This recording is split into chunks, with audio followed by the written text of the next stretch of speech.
अब जो पदार्थ है, तो पदार्थ क्या चीज है, दोबारा से एक बार रिपीट कर लेते हैं कि वह चीज जिसमें कि भार होता है और जो स्थान घेरती है उसको पदार्थ या फिर मैटर कहते हैं।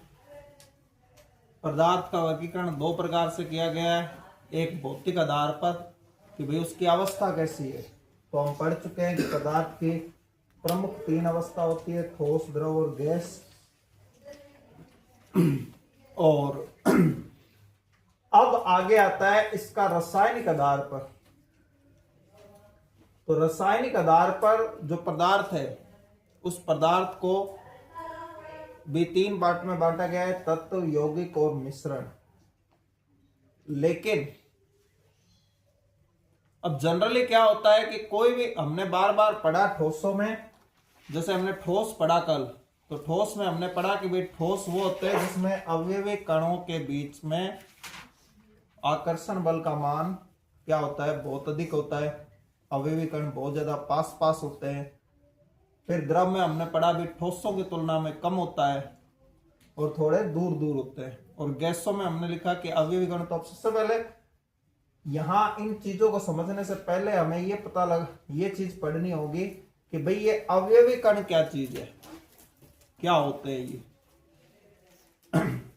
जैसे कि तत्व, यौगिक और मिश्रण, ये जो चीज है इसको समझने के लिए सबसे पहले हमें अवयवी कण जो है उसको समझना पड़ेगा। तो उसको समझने के लिए अब पहले एक परिभाषा आप लिखिए। हम ये वर्गीकरण की हेडिंग बाद में डालेंगे, रासायनिक आधार पर वर्गीकरण है, इसकी हेडिंग हम बाद में डालेंगे। इसको लेने का रीजन ये है कि भाई आपको पता रहे कि भाई हमने क्यों अभी ये बीच में ले लिया, नहीं तो आप सोचो कि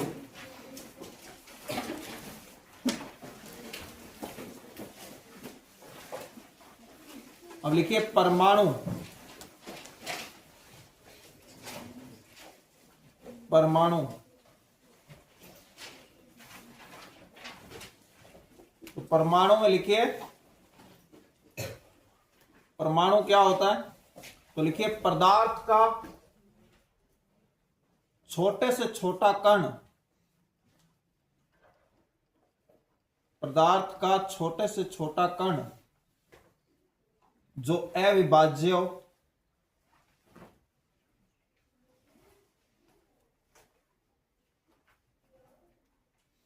तथा रासायनिक अभिक्रियाओं में भाग लेता हो,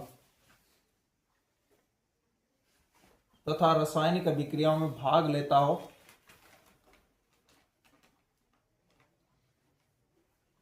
परमाणु कहलाता है।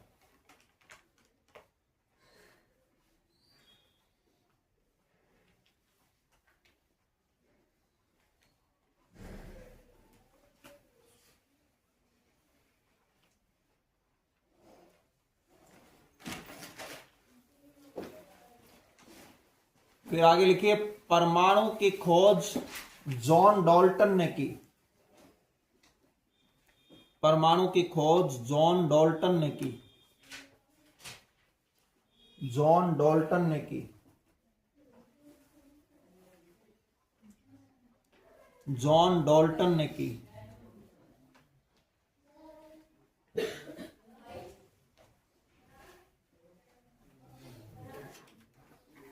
ठीक है, तो परमाणु जो है उसकी खोज किसने की, जॉन डाल्टन ने की। अब ये जो परमाणु है ये पदार्थ का सबसे छोटा से छोटा कण है, यानी कि अब उसको और ज्यादा टुकड़ों में तोड़ा नहीं जा सकता, ऐसा डाल्टन ने कहा था। जिसने उसकी खोज की उसने ये कहा था, लेकिन बाद में ये पता चला कि परमाणु को भी तोड़ा जा सकता है।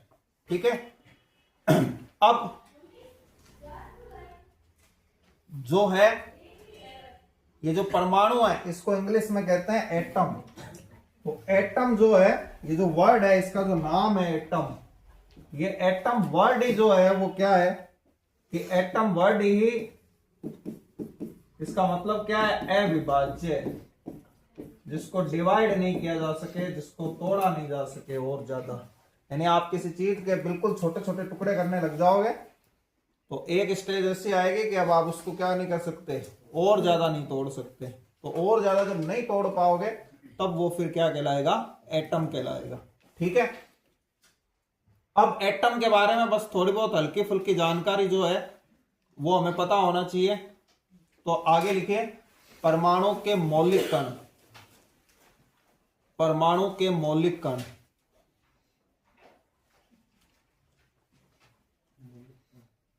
परमाणु के मौलिक कण,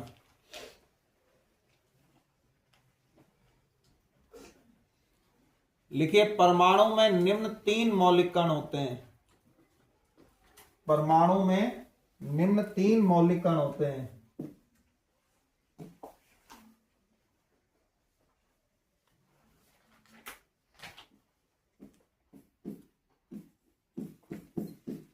सबसे पहला लिखिए प्रोटॉन, सबसे पहला प्रोटॉन,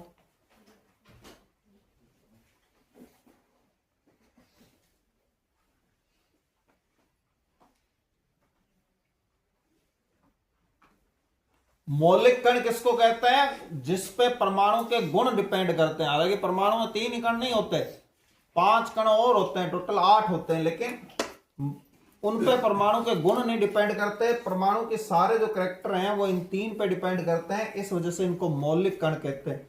मौलिक का मतलब है कि मूल, कि उसके मूल चीज क्या है, तो उसकी मूल चीज है प्रोटॉन। ठीक है ना, जैसे कि इंसान है, उसकी मूल चीज क्या है, 2 चीजें हैं, जिस्म है जो भौतिक रूप से है, और दूसरी जो रूह है यानी आत्मा है। तो ये मतलब इसके बिना, जिसके बिना उसका काम नहीं चलेगा, परमाणु खत्म हो जाएगा। अगर उनमें से एक भी चीज खत्म हो जाए तो परमाणु भी खत्म हो जाएगा, तो वो कहलाते हैं मौलिक कण। तो मौलिक कण में प्रोटॉन। अब देखिए, कोई भी जो चीज होती है, जैसे नॉर्मली एक जो बिजली का जो तार होता है, अगर आपने उसको देखा हो, तो हर चीज में एक पॉजिटिव होता है, एक नेगेटिव होता है, और एक न्यूट्रल होता है। न्यूट्रल मतलब ना पॉजिटिव ना नो। अब ये देखिए, जो प्रोटॉन है, तो ये जो प्रोटॉन है ये परमाणु का पॉजिटिव पार्ट होता है। ठीक है, तो लिख लें ये बात।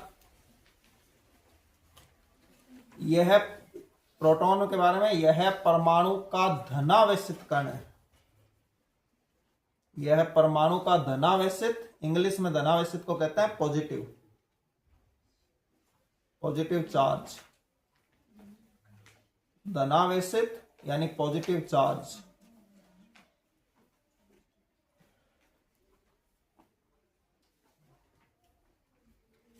फिर लिख लो, इसका खोजकर्ता गोल्डस्टीन,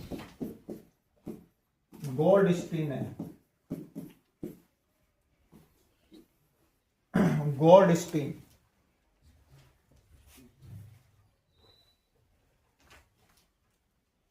तो प्रोटॉन के बारे में कम से कम हमें इतनी जानकारी हो कि ये पॉजिटिव है, और इसका नाम भी अगर याद रख लें कि भाई, और वैसे भी P फॉर प्रोटॉन है, P फॉर पॉजिटिव है, बिल्कुल एक सिंपल सी बात है। और गोल्डस्टीन ने इसकी खोज की थी, कम से कम ये हमें ध्यान रहे।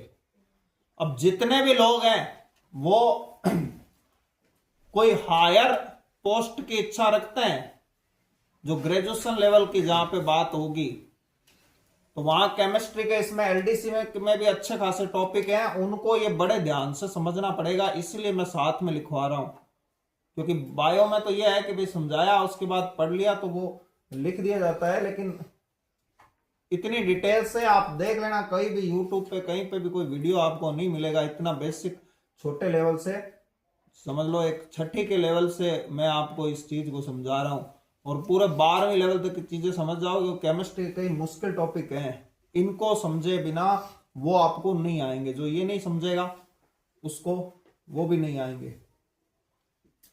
तो प्रोटॉन, जिसकी खोज गोल्डस्टीन ने की थी, ये परमाणु का पॉजिटिव कण है। दूसरा, सेकंड लिखिए इलेक्ट्रॉन।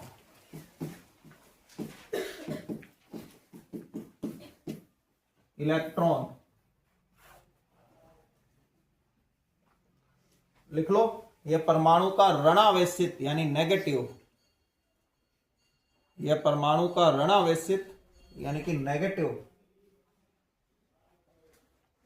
कण है।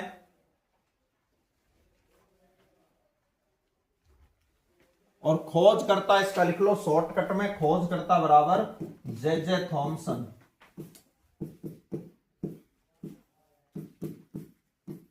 J Thomson.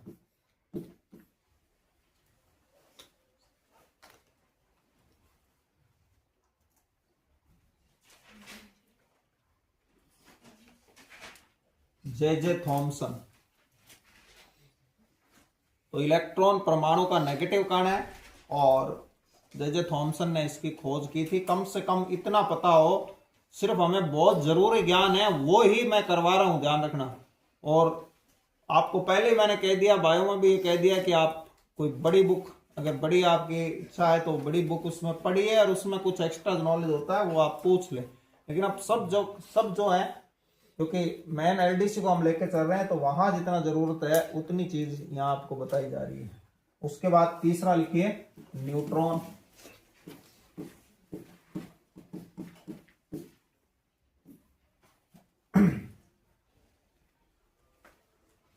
देखो ये परमाणु का आवेश रहित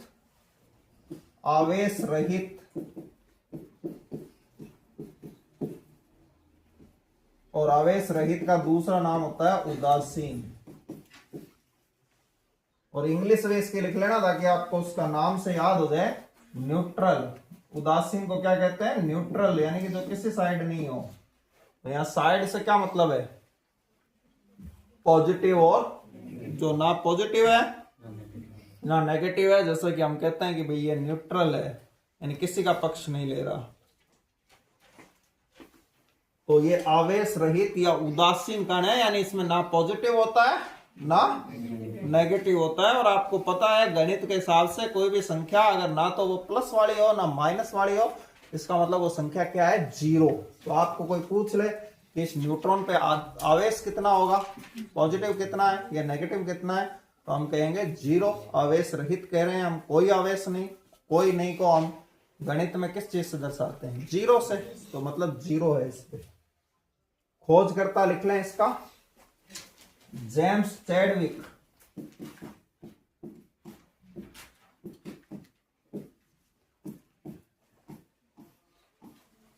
जेम्स चैडविक।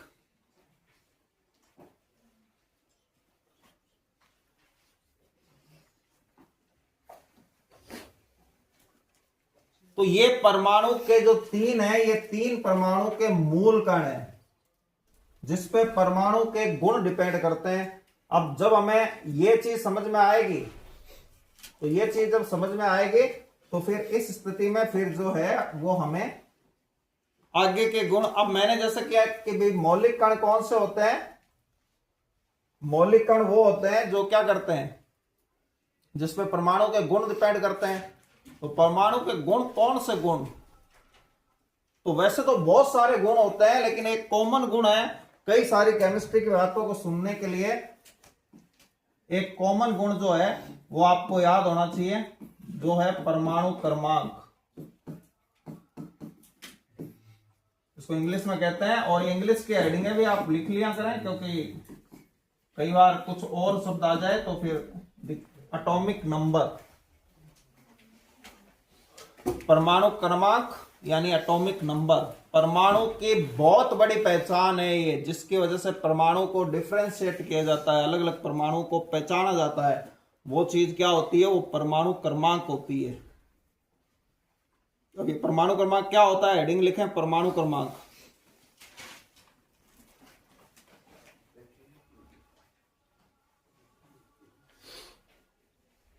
तो परमाणु क्रमांक क्या होता है? लिखिए किसी उदासीन परमाणु में उपस्थित, किसी उदासीन परमाणु में उपस्थित प्रोटॉन या इलेक्ट्रॉन की संख्या, किसी उदासीन परमाणु में स्थित प्रोटॉन या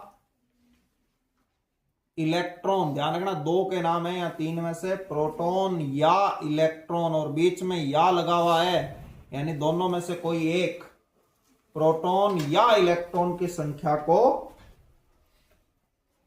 उस तत्व का परमाणु क्रमांक कहते हैं। उस तत्व का परमाणु क्रमांक कहते हैं।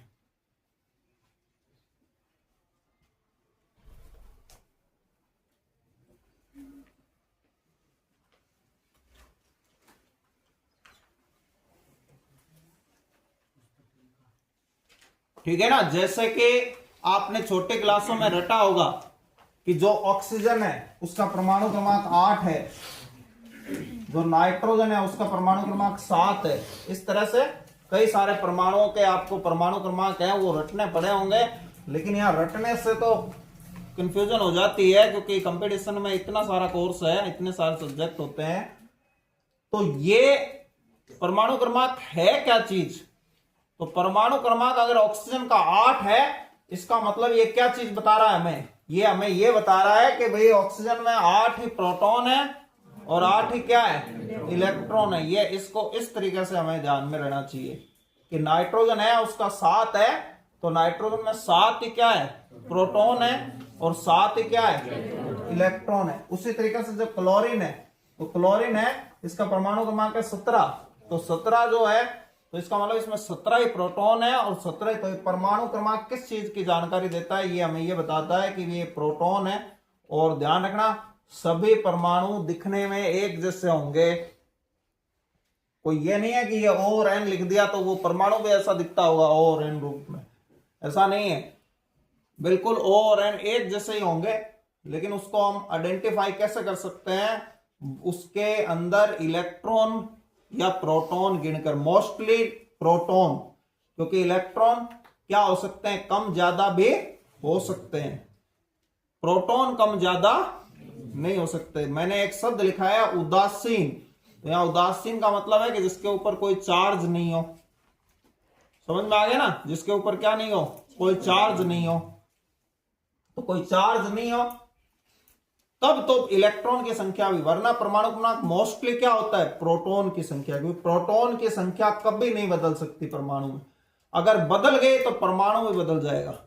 जैसे ये नाइट्रोजन है, इसमें 7 प्रोटॉन होते हैं। अगर हमने 8वां डाल दिया, और ये पॉसिबल भी है, तो 8वां परमाणु प्रोटॉन डाल दिया तो अब वो नाइट्रोजन नहीं रहेगा, क्या बन जाएगा? ऑक्सीजन बन जाएगा।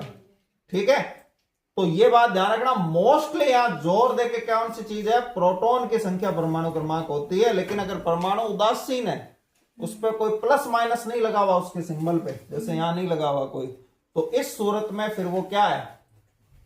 उसमें प्रोटॉन भी उतने ही है और इलेक्ट्रॉन भी उतने ही है। तो ये जो होता है ये क्या होता है? परमाणु क्रमांक होता है। ठीक है, अब देखिए, अब हमें थोड़ी बहुत इन टॉपिक्स के लिए मेहनत करनी पड़ेगी कि अगर हम ये चाहें कि हमें आगे वाले जो चैप्टर हैं वो अच्छी तरीके से आ जाएं समझ में, और ये हम सीख जाएं, हमें रटना नहीं पड़े, क्योंकि आगे हमारे पास कोर्स की कोई कमी नहीं है। तो फिर इसलिए हम यहां पर कम से कम 20 तक के जो परमाणु क्रमांक हैं उनके हमें याद होने चाहिए। इससे हमें आगे समझने में आसानी होगी। कोई जरूरी तो नहीं है याद करना, अगर आप हर चीज को रटना चाहें तो, लेकिन अगर हम याद कर लें तो हमें आगे बहुत सारी चीजों को रटना नहीं पड़ेगा, वो हमारे समझ में आ जाएगी, हम निकाल लेंगे कैलकुलेशन करके, जिससे गलती होने की संभावनाएं बहुत घट जाती है अगर कोई चीज समझी हुई होती है। तो परमाणु क्रमांक, फिर उसके बाद में नाम, और उसके बाद प्रतीक, क्योंकि परमाणु को उनके प्रतीक यानी सिंबल से दर्शाया जाता है। जैसे ये NO, तो सबसे पहले परमाणु क्रमांक 1 फटाफट लिख लें। परमाणु क्रमांक 1 जो उतारते जाओ, 1 नंबर पर है हाइड्रोजन, और ये परमाणु क्रमांक आपके दिमाग में बैठना चाहिए। 1 नंबर पर है तो इसका मतलब हाइड्रोजन के पास क्या होता है? 1 ही प्रोटॉन होता है, 1 ही इलेक्ट्रॉन होता है। ये बात हमें पता होनी चाहिए। और ये टेबल मैं आपको आगे 2-3 बार और बनवाऊंगा, इसलिए आप इसको याद कर लें तो बेहतर है कि आप बिना देखे बना लें।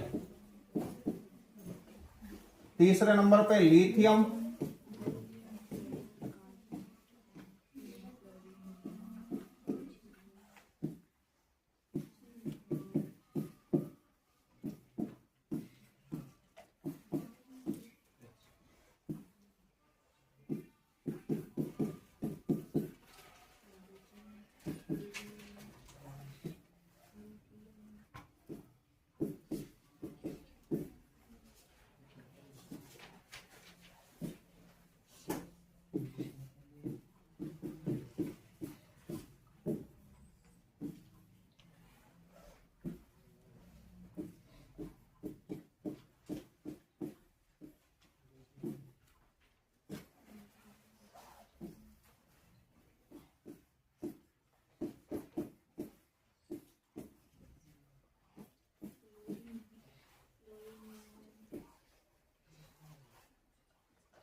10 नंबर पे मैं सिंबल लिख देता हूं, नाम आप बोल देंगे, तो उस समय आप एक बार उतार लें, फिर नाम मैं एक एक करके बोलता जाऊंगा, एक बार ये सिंबल उतार लें ताकि पूरे 20 तक फटाफट लिख लें। नाम वाला बीच वाला कॉलम आप खाली छोड़ देना।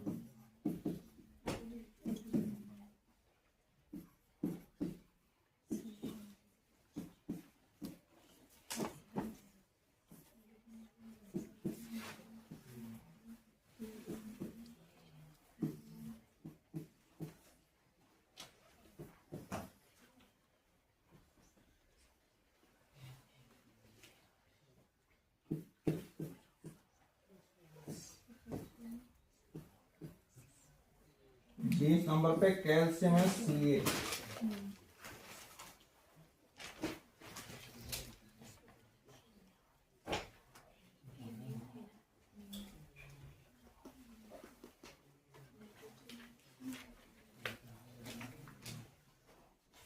आप एक बार नाम लिख लें, सब ये लिखे हुए पड़े रहेंगे, बाद में किसी को कोई रहे। 10 नंबर पे है नियोन, फिर 11 नंबर पे है सोडियम, 12 नंबर पे मैग्नीशियम, 13 नंबर पे एल्यूमिनियम,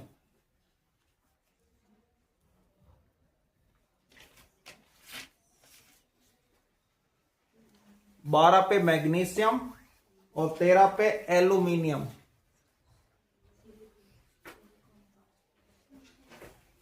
14 नंबर पे सिलिकॉन,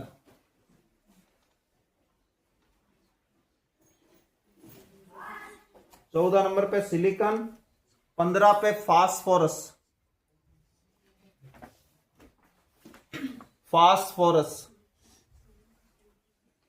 16 नंबर पे सल्फर,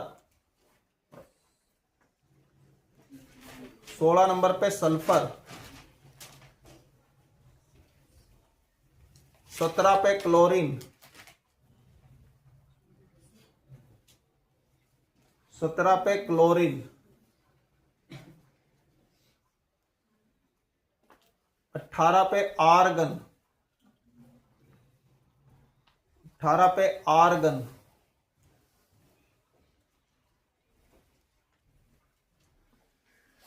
19 पे कैल्शियम,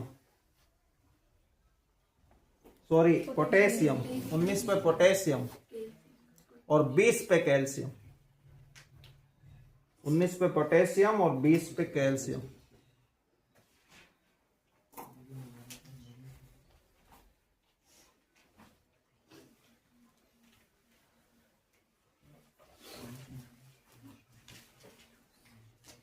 अच्छा, इसमें यह भी ध्यान रहना चाहिए, यह भी क्वेश्चन इसमें बन सकता है कि भाई जैसे सोडियम है 11 नंबर वाला, वो सोडियम अगर उसकी स्पेलिंग अगर हम देखें तो वो स्पेलिंग तो भाई परमाणु क्रमांक में क्या है कि उसका नाम है, उसके नाम का या तो पहला अक्षर, और अगर कहीं पहला अक्षर कई चीजों का कॉमन होता है तो पहले अक्षर के साथ साथ दूसरा अक्षर ये उसके प्रतीक में आता है। लेकिन अब सोडियम है, इसका सोडियम का प्रतीक तो N है, जबकि इसकी स्पेलिंग ये है SOD है।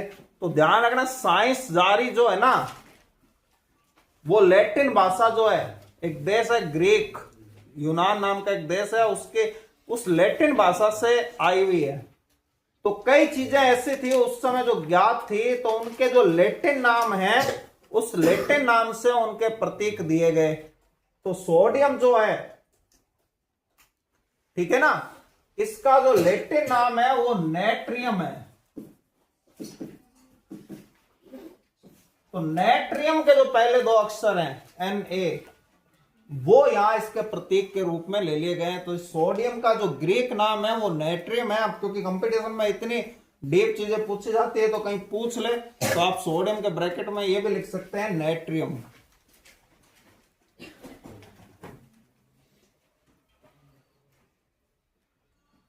इसी तरह से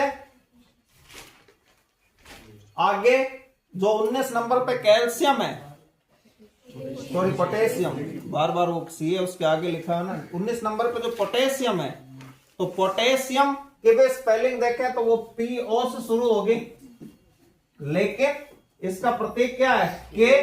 तो ध्यान रखना ये भी ग्रीक नाम जो है कैलियम, इस कैलियम की वजह से इसका नाम, इसका प्रतीक के है।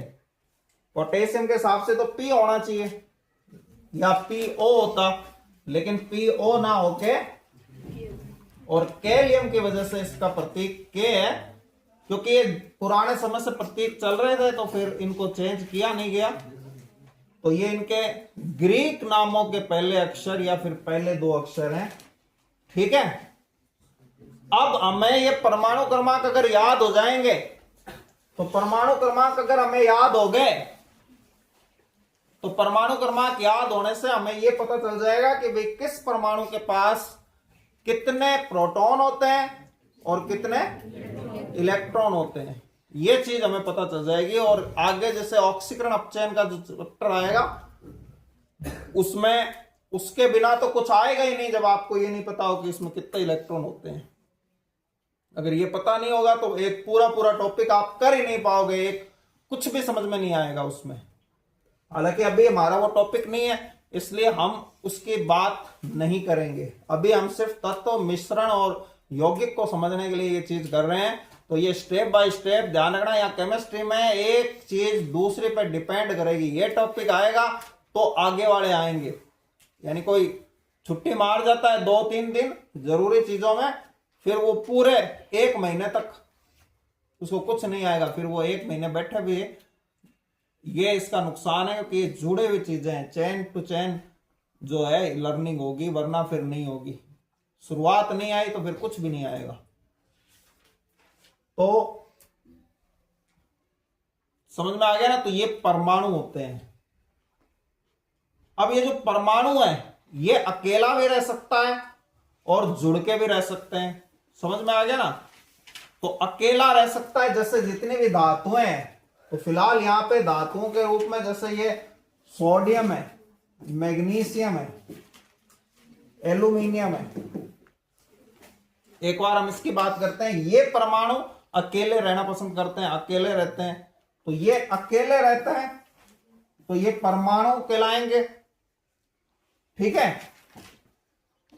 कुछ परमाणु आपको पता ही है कि जैसे नाइट्रोजन है, उसका क्या होता है? N2। नाइट्रोजन प्रकृति में किस रूप में मिलेगा? N के रूप में नहीं मिलेगा। सोडियम तो N के रूप में मिलेगा, नाइट्रोजन किसके रूप में मिलेगा? N2 के रूप में। ऑक्सीजन किसके रूप में मिलेगी? O2 के रूप में। तो ये जब दो परमाणु जुड़ गए तो अब इसको परमाणु ना बोल के क्या बोल देंगे? अणु बोल देंगे। ठीक है, तो अब लिखिए अणु।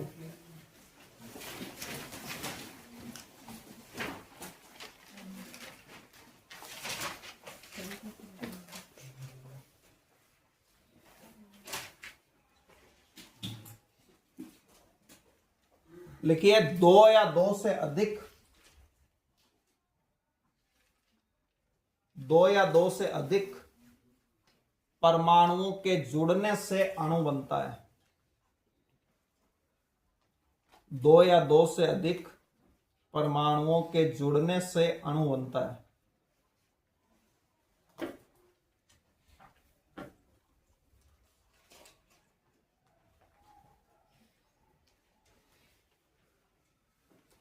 अणु 2 प्रकार के होते हैं। अणु 2 प्रकार के होते हैं।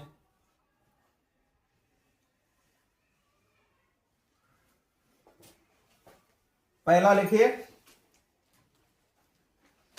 समपरमाणविक अणु।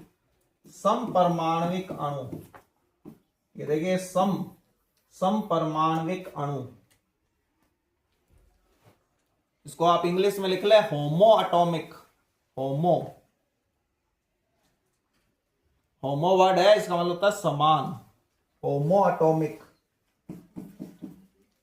होमो एटॉमिक।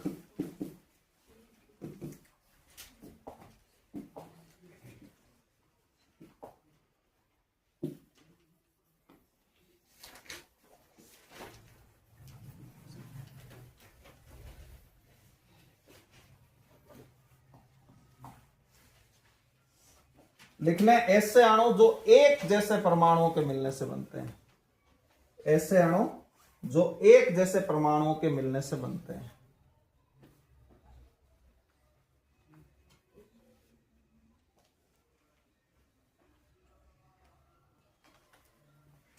एक जैसे परमाणुओं के मिलने से बनते हैं।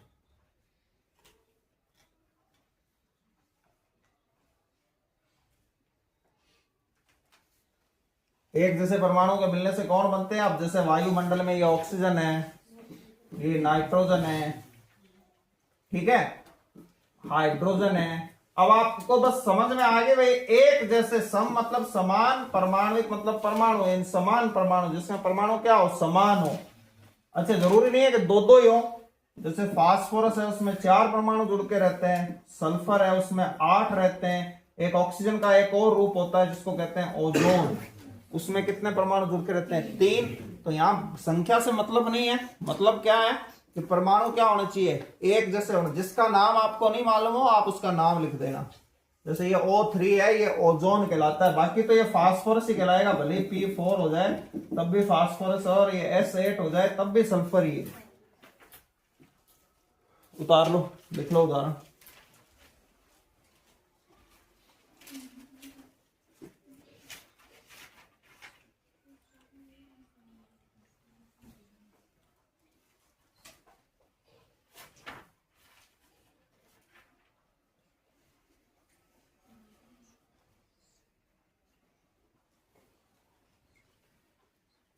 ध्यान रखना, ये जो मैं बीच में आपको करवा रहा हूं, इससे जो हमारा टॉपिक है वो आपको 1 मिनट में क्लियर हो जाएगा, सब कुछ समझ में आ जाएगा।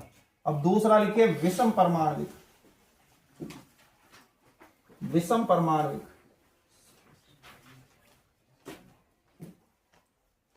विषम परमाणविक।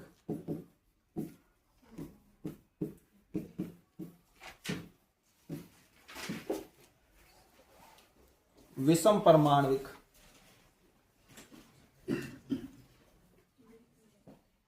क्या हो जाएगा? ऐसा अणु जो अलग अलग, या ऐसे लिख लो, ऐसा परमाणु, ऐसा अणु जो 2 या 2 से अधिक प्रकार के परमाणु के मिलने से बनता है। ऐसा अणु जो 2 या 2 से अधिक प्रकार के परमाणुओं के मिलने से बनता है।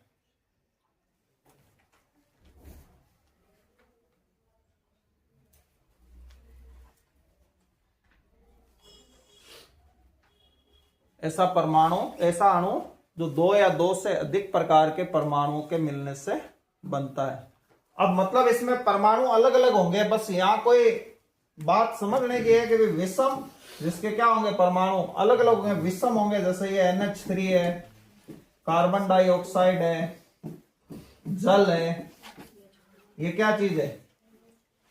ठीक है ना, ये सब क्या है? विषम परमाणविक अणु है, क्योंकि आप देखें इसमें एक N है और एक H है, एक C है और एक O है, एक H है और एक से, मतलब यहां मैं सिर्फ प्रकार बता रहा हूं, संख्या नहीं कि भाई H भले ही 2 है लेकिन है तो दोनों H है कि जैसे ना, तो वैरायटी 2 तरह की है इसमें, संख्या नहीं। तो ये NH3 है, और भी आगे आप समझ जाएंगे, क्योंकि यहां हमें बस प्रतीकात्मक की आप समझ जाएं, बस इस चीज को पढ़ें, उतना ही काम करना है। तो ये हो गए अणु, ठीक है। अब जो है, अब हम वापस हमारा जो टॉपिक है उसमें लौटते हैं। ये जो बीच का ज्ञान है, हालांकि ये एक्स्ट्रा ज्ञान है, इसमें और भी बहुत सारी बातें हैं, लेकिन वो बातें अभी यहां उसको कोई करने का मतलब नहीं है। जैसे जैसे काम में आएगी किसी भी चीज को समझने के लिए, जो बेसिक ज्ञान जो काम आएगा। अब जो है हमारा टॉपिक क्या था? रासायनिक आधार पर पदार्थ का वर्गीकरण। अब ये टॉपिक लिखिए। अब जब आपको ये बातें समझ में आएगी तब ये बात भी समझ में आ जाएगी। तो लिखिए, रासायनिक आधार पर पदार्थ का। ध्यान रखना, मैं ऐसे ही कराऊंगा, और ये जैसे आप लोग मांगते हो ना कि भाई उसके नोट्स ले लें और उस टीचर के नोट्स ले लें, तो जनरली ऐसे नोट्स लेने से फायदा नहीं होता। हाँ, बायो के तो ले सकते हो आप किसी के, ऐसे शॉर्टकट नोट्स केवल उसी के लिए फायदेमंद होते हैं जिसने उसी टीचर से समझा हुआ है उस बात को। तो ये आपको ही समझ में आएंगे बस, और किसी को नहीं समझ में आएंगे। तो जहां जहां जो जो जरूरी है, कोई देखेगा तो वो यूं ही सोचेगा कि यार ऐसा कैसे करवाया, ये लिया और बीच में अब ये डाल दिया। लेकिन अभी आप जब इसको देखोगे कि तत्व यौगिक मिश्रण आपको कितनी इजीली समझ में आ जाएगा इस चीज को अगर आपने समझ लिया है तो। ठीक है, तो रासायनिक आधार पर पदार्थ का वर्गीकरण लिख लो। 3 प्रकार के होते हैं, 3 प्रकार का होता है।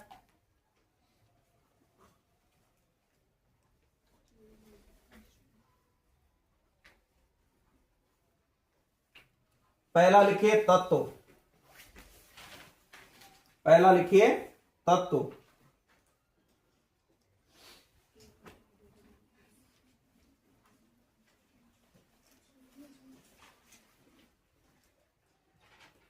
अब तत्व क्या है, लिखिए पदार्थ का शुद्धतम रूप, पदार्थ का शुद्धतम रूप, कॉमा लिखिए ऐसा शुद्ध पदार्थ जो एक ही तरह के परमाणुओं से मिलकर बना हो।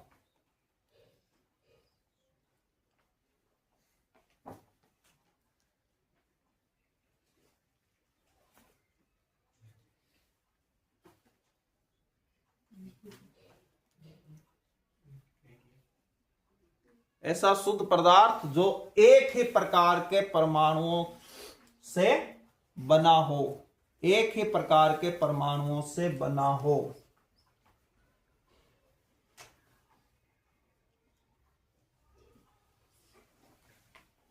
समझ में आ गया ना भाई, तत्व क्या चीज है जो एक ही प्रकार के परमाणुओं से मिलकर बनता है। तो ध्यान रखना ये ऑक्सीजन है, यहां पर ये ऑक्सीजन में क्या है, तत्व है। भले ही ये 2 परमाणु है लेकिन ऑक्सीजन में क्या है, सिर्फ O है, तो ये तत्व है।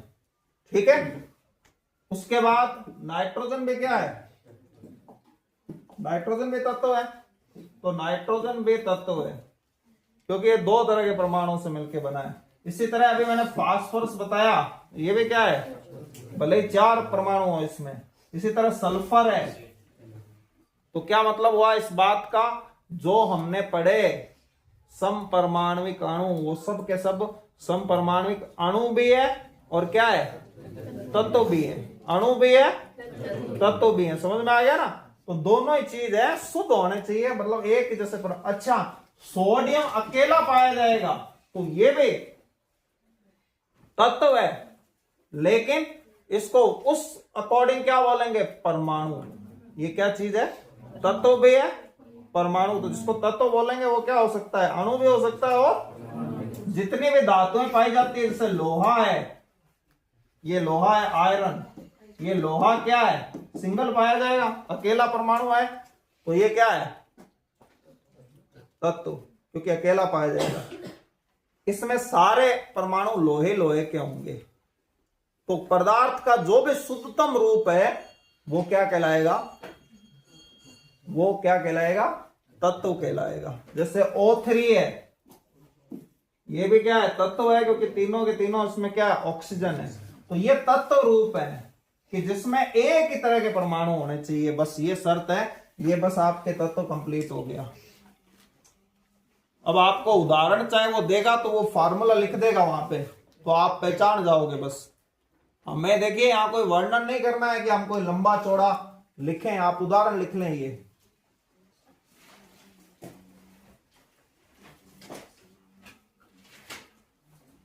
लिखिए वर्तमान में तत्वों की संख्या 118 है। वर्तमान में तत्वों की संख्या 118 है।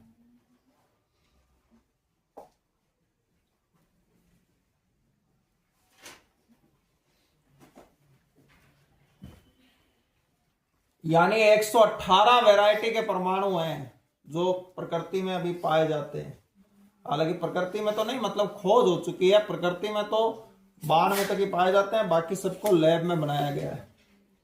अब देखिए यहां कुछ खास बातें जो जीके की भी है कि ब्रह्मांड की बात हो रही है। सारा यूनिवर्स, ये ग्रह, तारे, सूर्य, पृथ्वी, जितने भी है, सबको मिला लें ओवरऑल, तो सबसे ज्यादा, तो ब्रह्मांड में सबसे अधिक मात्रा में पाया जाने वाला तत्व कौन सा है, ये जितने भी तारे सूरज वगैरह हैं ये सब हाइड्रोजन के बने हुए हैं और हाइड्रोजन से हीलियम बनता है और इस क्रिया में बहुत सारी एनर्जी रिलीज होती है, बहुत सारी गर्मी उत्पन्न होती है।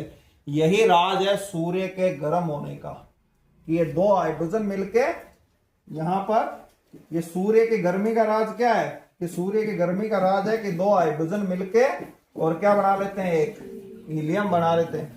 देखिए दोनों हाइड्रोजन के नाभिक एक हो जाते हैं, उनके नाभिक में एक प्रोटॉन है ना, एक प्रोटॉन, दोनों मिल गए तो नाभिक में कितने प्रोटॉन हो गए, दो हो गए।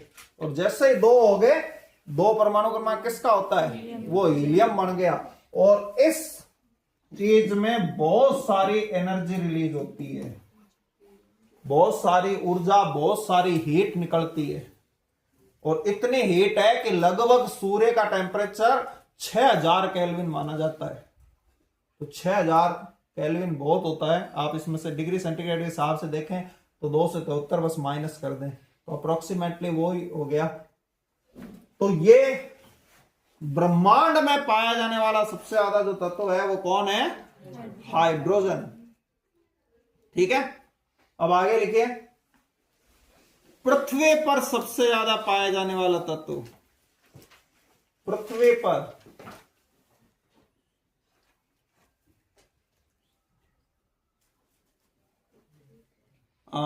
पृथ्वी पर सबसे ज्यादा पाया जाने वाला तत्व, पृथ्वी यानी अर्थ जो है, धरती है। अब यहां धरती पृथ्वी का मतलब क्या हो गया, जमीन भी हो गई, पानी भी हो गया उसका, महासागर वगैरह सारे आ गए और हवा भी होगी, तीनों चीजों की बात कर रहे हैं ओवरऑल। तो पृथ्वी पर सबसे ज्यादा पाया जाने वाला तत्व कौन सा है, ऑक्सीजन। ध्यान रखना भाई, ये हमारे को गलतफहमी हो जाती है नाइट्रोजन की, हम वायुमंडल में समझ लेते हैं। तो वायुमंडल की नहीं बात हो रही, यहां तीनों चीजों की बात हो रही है, जमीन, पानी और हवा, तीनों में मिला के ओवरऑल कौन है, ऑक्सीजन है, सबसे ज्यादा पाया जाता है। ध्यान रखना, जितना भी अगर भार देखा जाए, ये सारे पानी को, पूरी जमीन को और सारी हवा को, ये ठोस द्रव गैस है, इसको तोला जाए और इसका वजन निकाला जाए, जितना भी हो, उसमें से अकेले ऑक्सीजन का भार 45 पॉइंट कुछ होता है, 45 आप याद रख लें, 45% सिर्फ अकेला ऑक्सीजन है इस भार का। यानी पूरी धरती को तोल लिया जाए, पूरे पानी को तोल लिया जाए, समुद्रों के, नदियों के, झीलों के, सबको, और हवा को भी तोल लिया जाए, तो सारा का जो भार निकलेगा, अरबों मान लो क्विंटल में निकलेगा, उन अरबों क्विंटल में से अकेला उसका 45% सिर्फ कौन है, अकेला ऑक्सीजन है। समझ में आ गया ना। उसके बाद में आगे लिखिए, भूपर्पट्टी, भूपर्पट्टी ये लिखा हुआ, भूपर्पट्टी मतलब कौन सी, जमीन की बात हो रही है, केवल जमीन। भूपर्पट्टी मीन्स सिर्फ जमीन की बात हो रही है। अभी तो हमने पृथ्वी में तो तीनों आ गए, हवा, पानी, जमीन, तीनों आ गए। अब सिर्फ जमीन की बात करें तो सिर्फ जमीन में पाया जाने वाला तत्व तो कौन सा है, लेकिन इसको भूपर्पट्टी बोलेंगे। तो भूपर्पट्टी में सबसे ज्यादा कौन पाया जाता है, ऑक्सीजन ही है।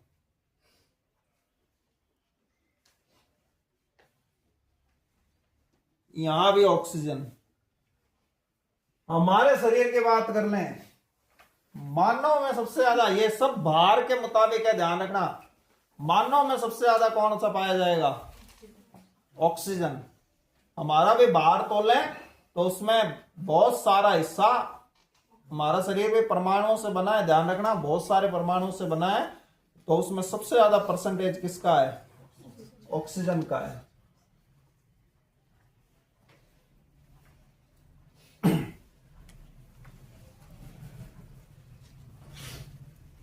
उसके बाद में अब बात करें केवल हवा की, वायुमंडल की, तो वायुमंडल में सबसे अधिक पाया जाने वाला तत्व लिख लें, वायुमंडल में सबसे अधिक पाया जाने वाला तत्व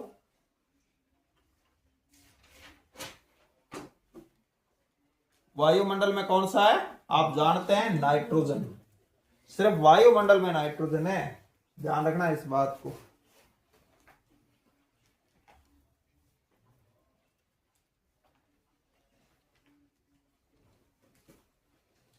ठीक है, तो ये सबसे ज्यादा पाए जाने वाले तत्वों की कुछ बात हो गई। अब पानी की बात करो, अगर कोई सोचे पानी का नहीं लिखा है, तो पानी में भी सबसे ज्यादा ऑक्सीजन नहीं होती है। समझ में आ गया ना, बाहर के अकॉर्डिंग पानी का फॉर्मूला H2 है ना, तो वहां ऑक्सीजन है, तो ऑक्सीजन ज्यादा है। ठीक है, क्योंकि अगर भार देखा जाए तो भार की बात करें तो पानी के अंदर जो ऑक्सीजन है उसका 16 होता है भार, और हाइड्रोजन का 1 होता है। 2 हाइड्रोजन मिलकर कितना बनाएंगे? 2 ही बनाएंगे, तो 2 की तुलना में 16 ज्यादा है ना, तो इसलिए पानी में भी सबसे ज्यादा हाइड्रोजन ये ऑक्सीजन है। ठीक है, अब यहां पर 1-2 बात और अपने को पता होनी चाहिए। लिखिए, ऑक्सीजन के बाद, लिखिए ऑक्सीजन के बाद पृथ्वी पर दूसरा सबसे अधिक पाया जाने वाला तत्व, ऑक्सीजन के बाद, ऑक्सीजन के बाद दूसरा सबसे अधिक पाया जाने वाला तत्व, लिखिए सिलिकॉन। सिलिकॉन, जो 14 नंबर वाला सिलिकॉन है, वो ये दूसरा सबसे ज्यादा पाया जाने वाला है। और मैंने बताया था ना कि सारी चीजों को तोलें तो 45% तो बाहर किसका है? ऑक्सीजन का है। ये भी पॉइंटों में कुछ आगे और है, पर एक बार आप कंफ्यूज नहीं हो, फालतू में पॉइंटों के चक्कर में, याद करने के चक्कर में वो जो माइंड है उसका बिगड़ जाती है स्पीड, इसलिए मैं जानबूझ के पॉइंट नहीं लिखा रहा हूं आपको। तो दूसरे नंबर पे 27 नंबर पे 45 और 27% सिलिकॉन है। ठीक है ना, और ये सिलिकॉन ध्यान रखना सिर्फ जमीन पर ही है, हवा में तो होता नहीं। ऑक्सीजन तो हवा में भी है, पानी में भी है और जमीन में भी है। ये सिलिकॉन क्या है?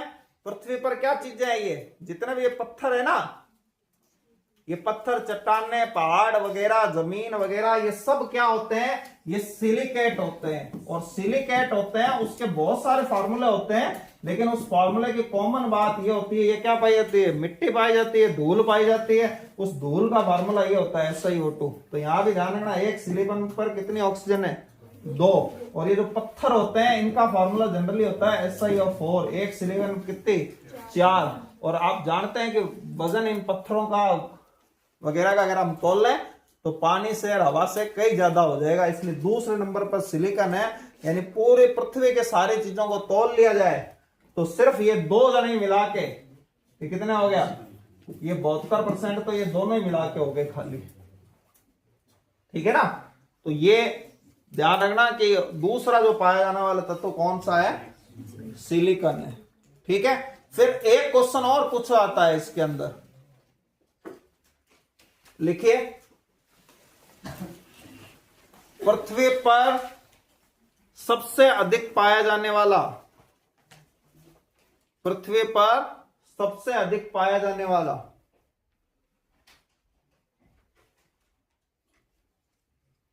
धात्विक तत्व, धात्विक तत्व, और ब्रैकेट में लिख लेना धातु। पृथ्वी पर सबसे अधिक पाया जाने वाला धात्विक तत्व यानी कि धातु। अब धातु कौन सी ज्यादा है ये ध्यान रखना, ऑक्सीजन भी है, धातु है, ये हम आगे भी पढ़ लेंगे। यानी ये धातुएं नहीं होती, आपको पता है ऑक्सीजन गैस होती है। तो अधातु तो ऑक्सीजन हो गई, सारे तत्वों में भी सबसे ज्यादा ऑक्सीजन, और अधातु पे कौन? ऑक्सीजन। लेकिन आपको पूछ ले कि सबसे ज्यादा धातु कौन सी पाई जाती है धरती पर, तो कौन सी धातु पाई जाती है सबसे ज्यादा? सबसे ज्यादा धातु जो पाई जाती है वो है एल्यूमिनियम। लिखिए एल्यूमिनियम।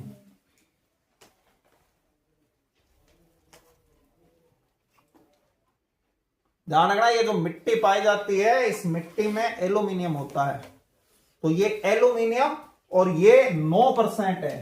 तो अगर आप इन 3 तत्वों का जोड़ दें तो ये 81%, ये 3 जने मिला के हैं। और बाकी मैंने कितने कहा? 118, तो 3 गए, 115 जो है वो सिर्फ कितने है? 19% है।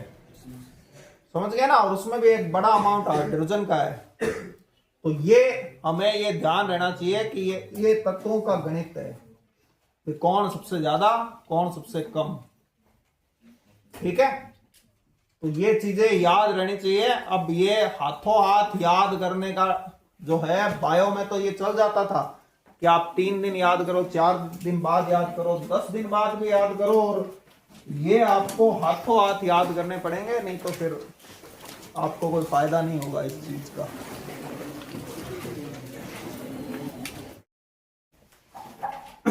तो तत्वों के बारे में यही चीज है कि भाई तत्व अब क्या चीज होती है कि उसमें एक सिंगल परमाणु होंगे, ठीक है ना। तत्वों को बस शॉर्टकट में एक लाइन में कैसे समझना है कि उसमें एक तरह के परमाणु, जब एक तरह के परमाणु एक हो या क्या हो, 1000 हो या 1,00,000 हो या 1 करोड़ हो, अगर वो सभी परमाणु एक जैसे हैं तो वो फिर तत्व होगा, ठीक है। अब तत्व के बाद अगला लिखिए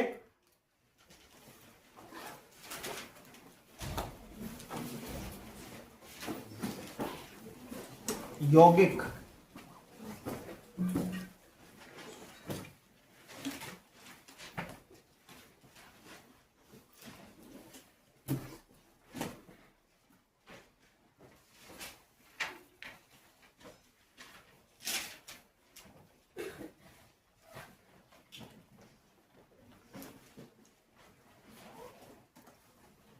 देखो यौगिक भी अणु ही होता है,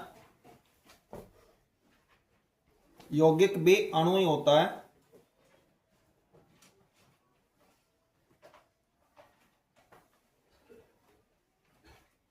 जो 2 या 2 से अधिक, जो 2 या 2 से अधिक तत्वों के जुड़ने से बनता है,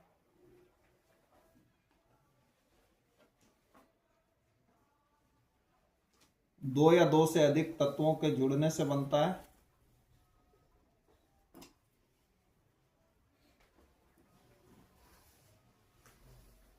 यौगिक के गुण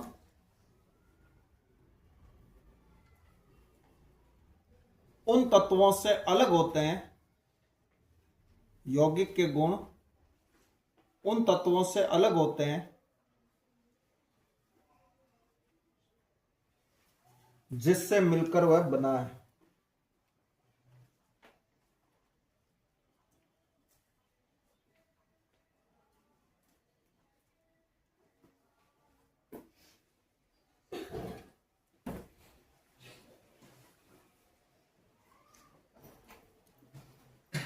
लिख लें ये H2 उदाहरण इसका, यानी कि जल,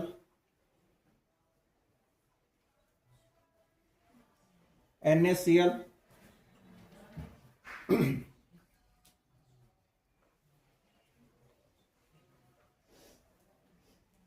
नमक। NaCl क्या चीज होती है? नमक, जो खाने का नमक है वो, ठीक है।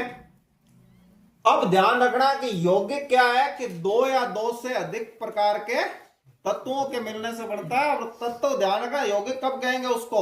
जब अलग अलग तत्वों से मिलकर बना हो, एक जैसे तत्वों से नहीं। अब ये बात को कंफ्यूज मत हो जाना, समझ में आया ना। अणु के लिए मैंने लिखा है कि जो एक जैसे परमाणुओं के से बना हो, जैसे ऑक्सीजन है तो ये ऑक्सीजन के लिए, ऑक्सीजन किस रूप में मिलता है प्रकृति में? तो ऑक्सीजन प्रकृति में O2 के रूप में मिलता है। तो ये O2 अणु तो है, लेकिन यौगिक ये तत्व भी कहलाएगा, क्योंकि एक ही जैसे हैं इसमें। समझ में आ गया ना। तो मैंने अणु जो शब्द लिखा है वो अणु कौन से? वो विषम परमाणुविक अणुओं की बात हो रही है यहाँ। सम परमाणुविक अणु तो क्या होते हैं? तत्व भी होते हैं, लेकिन जो विषम परमाणुविक अणु होते हैं वो क्या कहलाएंगे? यौगिक कहलाएंगे। अब ध्यान रखना, यहां एक शुद्ध और अशुद्ध की बात आती है कि जैसे हमने तत्व के लिए कह दिया पदार्थ का शुद्धतम रूप, शुद्धतम। एक तो होता है प्योर इंग्लिश में, और एक क्या होगा? प्योरेस्ट, यानी शुद्धतम। शुद्धतम की इंग्लिश क्या है? प्योरेस्ट, यानी कोई दूसरा सेकंड कोई अवयव है ही नहीं। तो शुद्धतम रूप तो तत्व होता है। लेकिन अब बात यह है कि क्या यौगिक शुद्ध हो सकता है? जैसे कि पानी है, तो पानी है वो हाइड्रोजन और ऑक्सीजन से बना है, लेकिन पानी ना तो हाइड्रोजन है ना ही ऑक्सीजन है। अब कैसे? तो वो ऐसे कि हाइड्रोजन एक ज्वलनशील गैस है बैंक। अगर आप हाइड्रोजन जो है वो कहीं रखी हुई हो और उसके पास में जलती हुई तीली लेके जाएं तो वो धमाके के साथ जलेगी, ब्लास्ट के साथ में जलने लग जाएगी। ये हाइड्रोजन है, यानी हाइड्रोजन एक ज्वलनशील गैस है। कौन सी गैस है? ज्वलनशील गैस है हाइड्रोजन। और ऑक्सीजन, ऑक्सीजन खुद नहीं जलती, लेकिन संसार के कोई भी चीज जो है वो क्या होगी, वो बिना ऑक्सीजन के नहीं जल सकती। तो ऑक्सीजन ज्वलनशील तो नहीं है, जलाने में सहायक है। यानी कोई भी चीज है उसको जलाना हो तो क्या होगा वो उसमें, अरे मैं लिखा दूंगा, अभी हमें ऑक्सीजन हाइड्रोजन भी पढ़ना है, जो मैं कहूं बस वही लिखा करो, एक्स्ट्रा यहां लिखने की जरूरत नहीं है। सब हम ऑक्सीजन हाइड्रोजन भी हमें अलग अलग पढ़ना है। पहले ध्यान दिया करो, कंसंट्रेशन होना जरूरी है, समझते समय कुछ भी नहीं लिखना होता। तो हाइड्रोजन एक ज्वलनशील गैस है, ऑक्सीजन जलाने में सहायक है, लेकिन इन दोनों से जो पानी बना है वो क्या होगा, आग को जनरली, आग को क्या कर देता है, बुझाने के काम में आता है। बिल्कुल अलग चीज है वो। तो समझ में आ गया ना।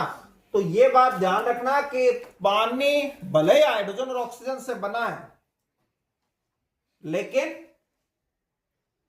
पानी जो है वो क्या नहीं है, हाइड्रोजन या ऑक्सीजन के कोई भी गुण नहीं रखता है, उसके बिल्कुल अपना एक अलग गुण है। हालांकि ये हो सकता है कोई एक आधा गुण मिलता हो, लेकिन वो कोई गिनती में नहीं आएगा। तो ध्यान रखना कि शुद्ध जो है, यौगिक भी शुद्ध हो सकता है। अब किसी चीज में जैसे पानी हो खाली, तो हम उसको शुद्ध जल कह देंगे। यहां ये पीने वाला जल नहीं है, सिर्फ पानी हो और कुछ नहीं हो। हमारे पीने वाला पानी जो है वो ध्यान रखना, वो यौगिक नहीं है और शुद्ध भी नहीं है। अब आपको शुद्ध कैसे नहीं है, शुद्ध नहीं है तो हम बीमार क्यों नहीं होते। तो शुद्ध नहीं है का मतलब यह है कि उसमें सिर्फ पानी नहीं है, इसलिए मैं ये कह रहा हूं कि वो शुद्ध नहीं है।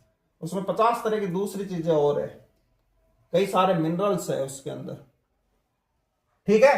हाँ, अब जो शुद्धतम जल का जो रूप होता है, जो हमारे दैनिक जीवन में काम आता है, चलो उसकी बात कर देते हैं। जो अशुद्ध जल होता है, जिसको इंग्लिश में डिस्टिल वाटर बोलते हैं, ये जो इंजेक्शन वगैरह लगाते हैं इसके साथ जो पानी आता है, वो पानी सिर्फ H2 होता है, उसमें कुछ और नहीं होता। क्योंकि वो जो पानी के अंदर मिनरल्स होते हैं, वो हो सकता है दवाई के साथ क्रिया करके कोई जहर बना ले, इसलिए पीने के पानी में कभी ऑक्सीजन नहीं घोला जाता। ऑक्सीजन सिर्फ जो है अशुद्ध जल में, यानी सिर्फ पानी हो और कुछ नहीं हो, उसमें घोला जाता है। तो इसको अशुद्ध जल कहते हैं। तो ये अशुद्ध जल शुद्ध है, ध्यान रखना। अशुद्ध का मतलब शुद्ध नहीं होता। ये एक विधि होती है जिसका नाम है आसवन। इस विधि से बना होने की वजह से इसका नाम अशुद्ध जल है। ये अशुद्ध जल इस बात को इंडिकेट करता है कि ये आसवन से बनाया गया है। आसवन एक प्रोसेस है, आगे हम पढ़ेंगे उसके बारे में भी। तो कहने का मतलब है कि यौगिक भी शुद्ध हो सकता है। कहीं आप ये ना सोच लें कि सिर्फ तत्व भी शुद्ध होता है, यौगिक भी शुद्ध हो सकता है। ये नमक है, इसमें 2 तरह के परमाणु हैं, Na और Cl। तो NaCl है।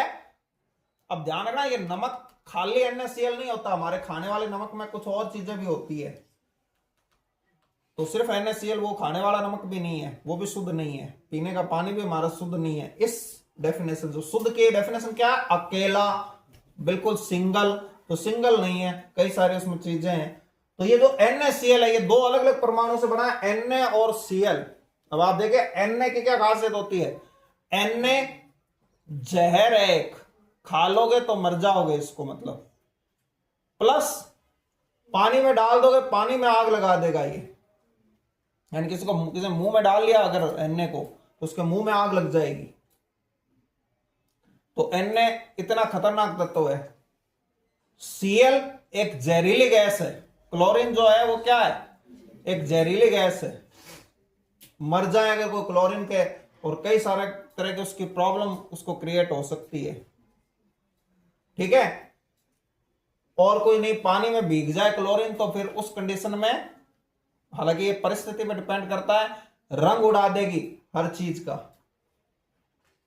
तो ये क्लोरीन के गुण है। लेकिन अब इससे बना हुआ NaCl है, वो ये कोई भी गुण रखता है क्या? ये दोनों जहरीले हैं, लेकिन हम NaCl को खाते हैं, कोई वो नुकसानदायक नहीं है, बल्कि जरूरी भी है। एक लिमिटेड तक कुछ मात्रा तो उसकी जरूरी भी है, हालांकि ज्यादा होने पर वो, तो ये यौगिक है। तो सिर्फ NaCl होगा जब वो क्या होगा, नमक होगा। ठीक है, शुद्ध NaCl यानी कि सिर्फ NaCl है।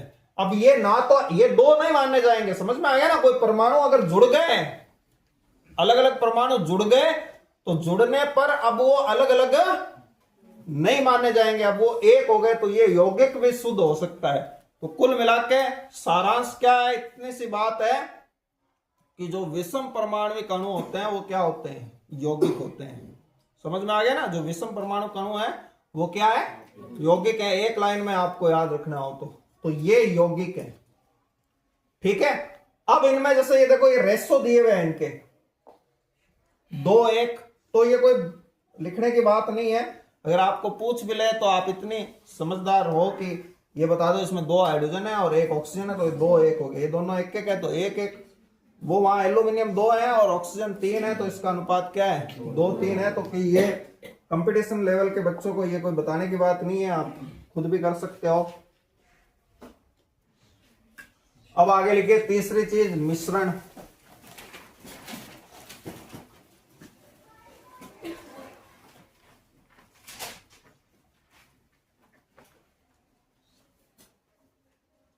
लिखिए 2 या 2 से अधिक पदार्थों को मिलाने पर, 2 या 2 से अधिक पदार्थों को मिलाने पर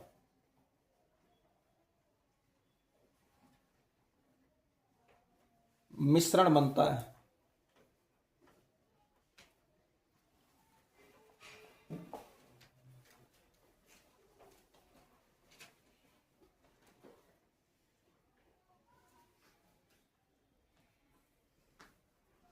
मिश्रण जिन पदार्थों से बनता है, मिश्रण जिन पदार्थों से बनता है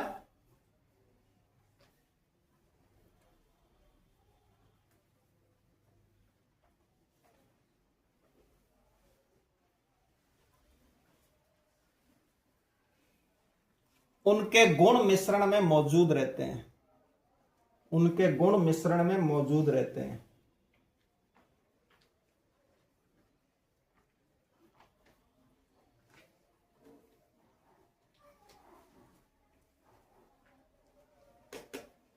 उदाहरण लिखिए, शरबत, चाय, हवा। शरबत, चाय, हवा। अब देखिए जो मिश्रण है वो मिश्रण क्या होता है, मिश्रण है दो चीजों का मिश्रण। तो दो चीजों का जो मिश्रण है उसमें, अब दो चीजों का जो मिश्रण है उसमें क्या हो सकता है कि दो तत्व हो सकते हैं अलग अलग, दो तत्व। अब तत्व कैसे कि जैसे ये नाइट्रोजन और ऑक्सीजन है हवा में, तो ये क्या होगी, मिश्रण होगी। नाइट्रोजन और ऑक्सीजन हवा में है तो वो कोई आपस में मिल ही नहीं है, दोनों अलग अलग है अपने अपने हिसाब से। हालांकि उसमें और भी बहुत सारी चीजें हैं। तो ये हवा जो है हमारे चारों तरफ, वो क्या है, एक मिश्रण है। उसमें नाइट्रोजन है, ऑक्सीजन है, कार्बन डाइऑक्साइड है, धूल के कण है, वाटर वेपर है, और भी बहुत सारी चीजें हैं। तो मिश्रण का मतलब कि दो तत्व मिल गए। अब ध्यान रखना, मिल गए अलग चीज है और क्रिया कर ले अलग चीज है। अगर ये हाइड्रोजन और ऑक्सीजन क्रिया करके जल बना लें, तो जल बना लें तो ये क्या होगा, यौगिक बन गए यहां तत्वों से। लेकिन इसे हाइड्रोजन और ऑक्सीजन ने क्रिया नहीं की। अब ध्यान रखना, अगर आपने हाइड्रोजन ऑक्सीजन को मिला दिया तो ऐसे नहीं पानी बन जाएगा। पानी बनाने के लिए आपको आग लगानी पड़ेगी हाइड्रोजन के अंदर, जलाना पड़ेगा हाइड्रोजन को। तो ये दोनों जब अलग अलग हैं तो ये मिश्रण है, और क्रिया कर ले तो क्या बन गया, पानी बन गया। तो ये यहां मिश्रण हो जाएगा। समझ में आ गया ना। उसी तरह मिश्रण में दो यौगिक भी हो सकते हैं। मतलब दो से, मतलब ऐसा नहीं है कि तीसरा नहीं होगा, मतलब दो या दो से ज्यादा, मिनिमम रेंज बता रहा हूं। दो यौगिक हो सकते हैं। जैसे कि शरबत है, एक नॉर्मल शरबत है, उसमें पानी और चीनी मिली हुई होगी, तो ये मिश्रण है एक सिंपल सा। चाय है, आपको पता है क्या क्या चीजें मिली होती है, एक मिश्रण है। हवा है, अभी मैंने बता दिया कि ये मिश्रण है। तो ये तो मिश्रण में क्या हो सकता है, दो यौगिक भी हो सकते हैं और वो दोनों अपना अपना गुण प्रदर्शित करेंगे। कि शरबत है तो उसमें पानी का भी गुण आ रहा है, प्यास भी मिट रही है, और वो जो चीनी का गुण है वो मिठास वो भी आपको अनुभव हो रहा है। तो यहां वो है तो मिले हुए, लेकिन अपना जो है क्या कर रहे हैं, अपना जो गुण है उसको भी दिखा रहे हैं। अगर आप उसको मतलब महसूस करोगे, टेस्ट करोगे या कुछ कैसे भी उसमें ये पता लगाओगे तो आपको पता चल जाएगा कि हाँ ये चीजें हैं इसके अंदर। उसके बाद ये जो मिश्रण है, इसमें जरूरी नहीं है कि दोनों एक जैसे ही हो, तत्व और क्या हो सकता है, यौगिक भी हो सकता है। ठीक है ना, तत्व और क्या हो सकता है, यौगिक भी हो सकता है। तो ये जो चीज है कि मान लीजिए ऑक्सीजन जो होती है वो पानी में घुल गई, तो पानी में घुल गई तो ये भी मिश्रण हो गया। तो अब यहां ऑक्सीजन क्या है, तत्व है, और पानी है वो यौगिक है, तो वो भी। तो इस तरीके से मिश्रण इस चीज को कहेंगे। यहां दो मतलब दो से मतलब ये नहीं है दो या दो से अधिक है, लिख लो आप, या आप ऐसे लिखे लेना, दो या दो से अधिक तत्व, ऐसे ही लिख लोगे, समझ में आ जाए बाद में। मिश्रण दो या दो से अधिक तत्व।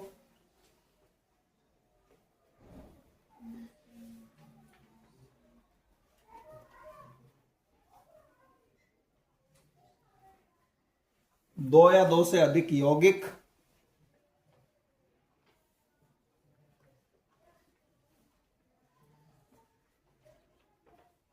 और तीसरे में दो या दो से अधिक तत्व प्लस यौगिक।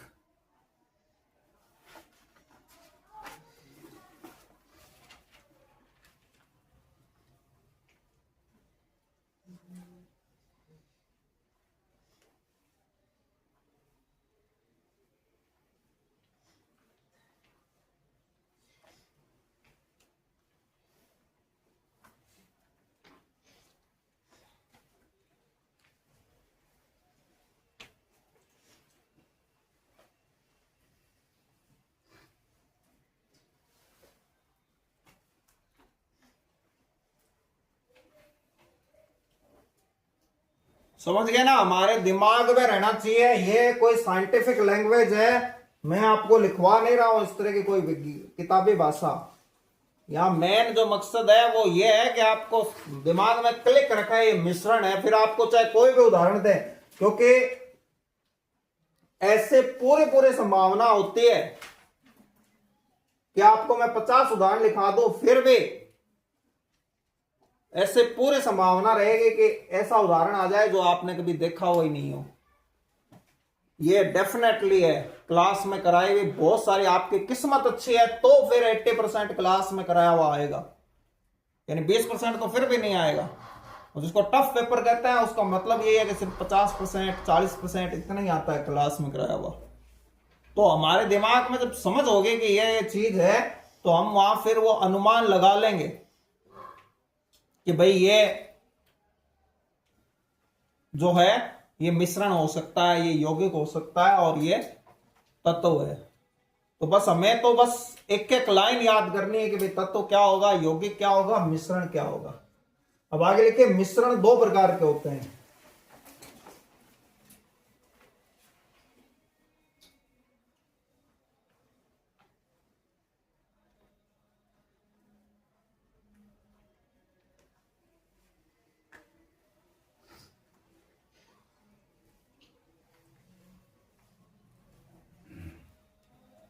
पहला लिखिए समांगी मिश्रण। समांगी मिश्रण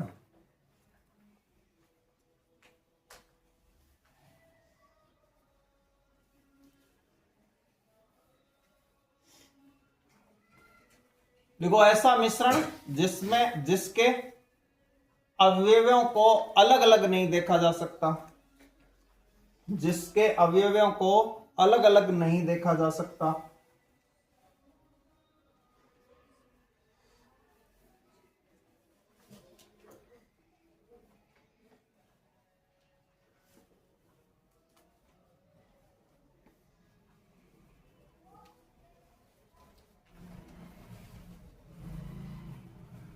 और ब्रैकेट में लिख लो एक का दूसरे में घुलना, यानी इसको हमारी भाषा में ये बोलते हैं एक का दूसरे में घुलना।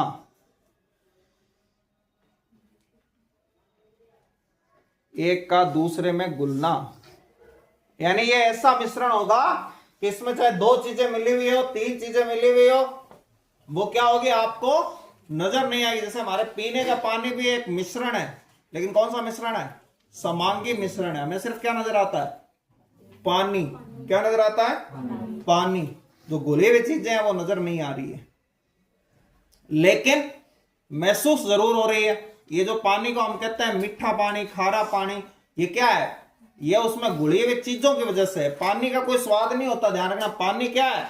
अगर आपको पूछे पानी क्या होता है, तो पानी स्वादहीन होता है, टेस्टलेस होता है, कोई टेस्ट नहीं होता पानी का। लेकिन फिर भी हम कहते हैं, तो वो पानी का टेस्ट नहीं है, वो पानी में मिश्रण जो बनाया मिनरल के साथ उसका टेस्ट है। तो लिखिए आप, नमक या चीनी का जलीय विलयन। नमक या चीनी का जलीय विलयन।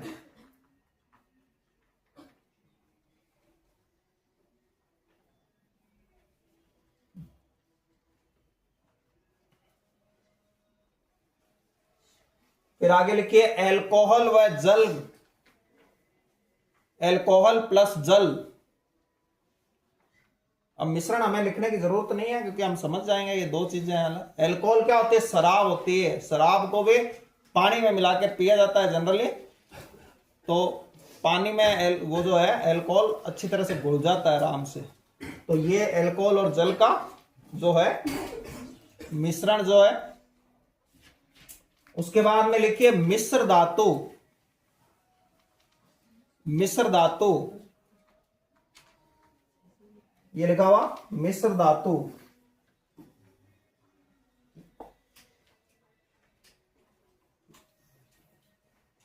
मिश्र धातु क्या होती है? दो धातु, जैसे पीतल है, सोना है। सोना जो ज्वेलरी वाला सोना, वो ठीक है ना, प्योर गोल्ड नहीं। ज्वेलरी वाला गोल्ड प्योर नहीं होता है, उसमें पीतल मिलाया हुआ होता है। तो वो एक मिश्र धातु है जिसमें दो या दो से ज्यादा धातुएं मिली हुई हो। तो आपको उसमें से आप आइडेंटिफाई नहीं कर सकते धातुओं को कि ये वो धातु है, ये वो धातु है। जनरली गुण आपको बिल्कुल अलग मिलेंगे। जो स्टील है, स्टील क्या है? लोहा ही तो है। लोहे में दो तीन धातुएं, क्रोमियम, निकल।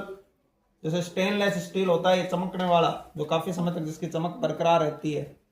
तो वो कौन सा? वो उस स्टील में निकल, क्रोमियम वगैरह ये होते हैं। दूसरी धातुएं भी होती है लोहे के साथ, है वो लोहा ही, ध्यान रखना। स्टील भी ठीक है। तो मतलब समांगी मिश्रण में क्या होगा भाई? ये आपको एक चीज नजर आएगी। अब जैसे मिश्र धातु वाली बात करें तो दोनों ही नहीं नजर आएगी आपको, जो मिक्स है वो। जैसे ज्वेलरी वाला सोना है तो एक चीज नजर आती है, सोना नजर आ रहा है, लेकिन उसका अंदर वाला पीतल आपको नजर नहीं आएगा क्योंकि परसेंटेज में वो बहुत कम होता है। एक रेशो के अंदर, निश्चित रेशो में मिलाया जाता है। और विषमांगी मिश्रण में क्या होगा? कि आपको दोनों दिखेंगे, मिले हुए जरूर होंगे लेकिन दोनों चीजें क्या होगी?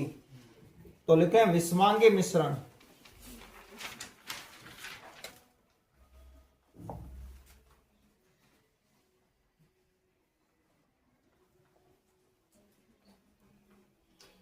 तो विषमांगी मिश्रण में लिखें कि मिश्रण के सभी अवयव दिखाई देते हैं।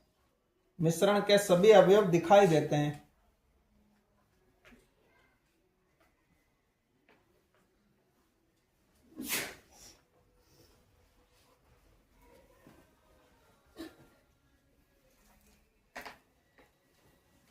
लिखिए जैसे जल प्लस रेत। जल प्लस रेत,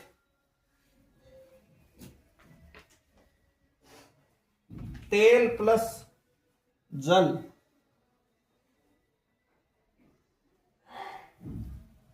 पेट्रोल प्लस जल,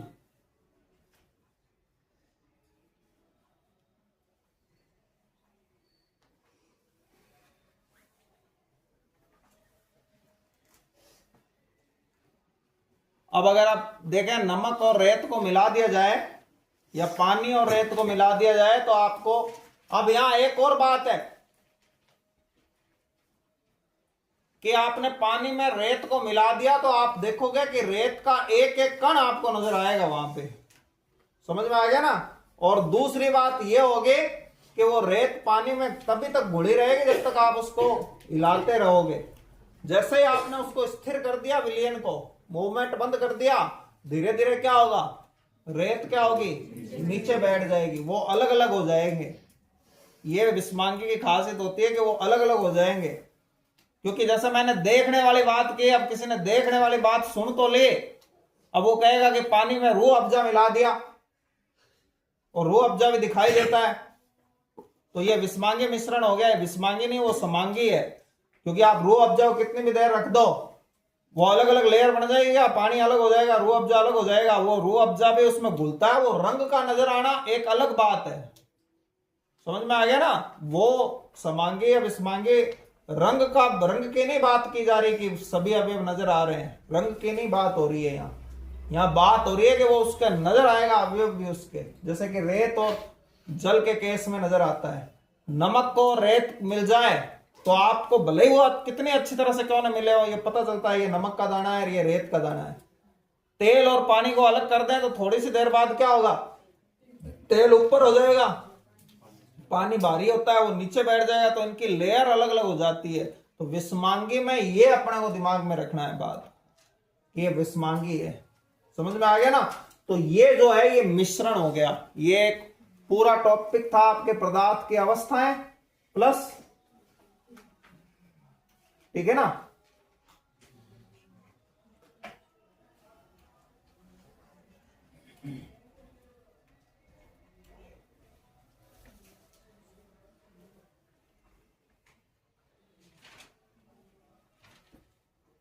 चलो ये एक छोटे से इसमें है, हालांकि ये इसका वैसे तो हिस्सा नहीं है, लेकिन आप लिख ही लो, चलो कोई बात नहीं, 2-4 लाइनें इसके बारे में भी लिखिए। विलयन,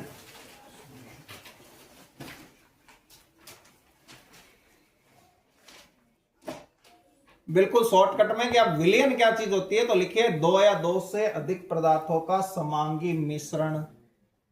2 या 2 से अधिक पदार्थों का समांगी मिश्रण।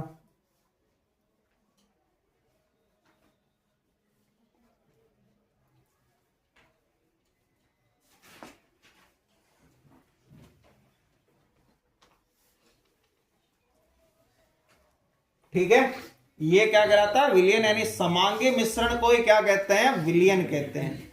तो ये जो शरबत है, जो नमकीन पानी है, ये सब या मिश्र धातुएं भी विलयन की कैटेगरी में आ जाती है, कि जिसमें अच्छी तरीके से घुल जाए कोई चीज और नजर नहीं आए, वो क्या कहलाएगा, आम बोलचाल की भाषा में उसको विलयन बोलते हैं, ना कि मिश्रण बोलते हैं। तो विलयन, समांगी मिश्रण का दूसरा क्या नाम है, बस विलयन है। अब विलयन में लिखिए विलायक, लिखिए विलयन के 2 हिस्से होते हैं, ऐसे लिख लो, विलयन के 2 भाग होते हैं, विलयन के 2 भाग होते हैं, विलयन के 2 भाग होते हैं। पहला लिखिए विलायक,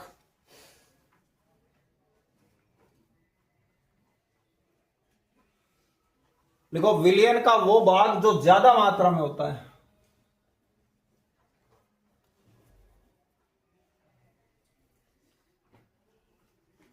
जो ज्यादा मात्रा में होता है,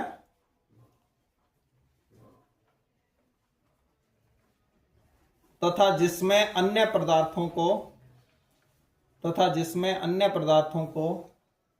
घोलने की क्षमता होती है, तथा जिसमें अन्य पदार्थों को घोलने की क्षमता होती है।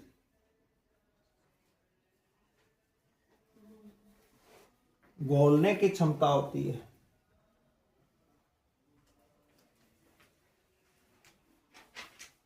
तो विलायक कौन होता है वे, जो समांगी मिश्रण में जो चीज ज्यादा मात्रा में है और जो किसी चीज को घोल लेता है, वो विलायक।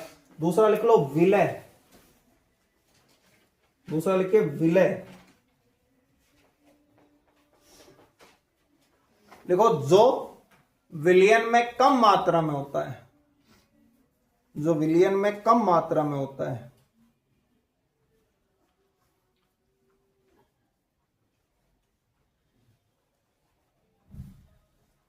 तथा जो विलायक में घुल जाता है, तथा जो विलायक में घुल जाता है।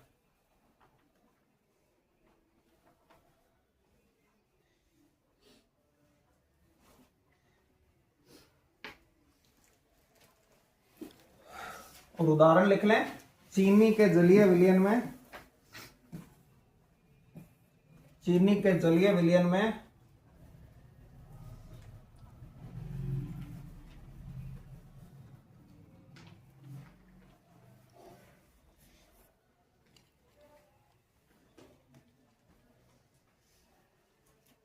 चीनी विलय व जल विलायक है।